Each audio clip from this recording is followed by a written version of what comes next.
د پکتیا په قلو اردو باندې څنګه ولې بي پیلوټ الوتکو ګزمې کړي دي او څنګه پې درنې ډزې شوې دي. ملګرو که تاسو هم غواړئ په پوره جزئیاتو خبر شئ ویډیو تر اخره وګورئ او زموږ چینل هم سبسکرایب کړئ. سلام ستړي مه شئ، وخت مو بخیر. په مکړئ د نن ورځې تازه او مهم خبر ته.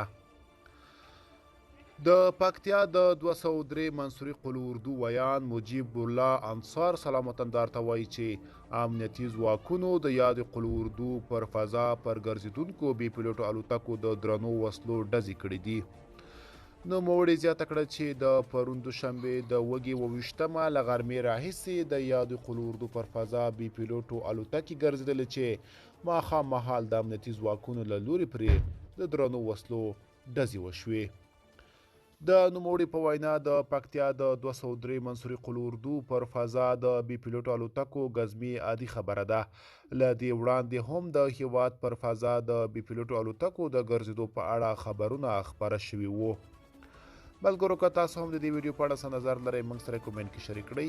د لا ښکلې ویډیوګانو لپاره موږ سره پاتې شئ. تر بیا ښه وخت، ښې چارې.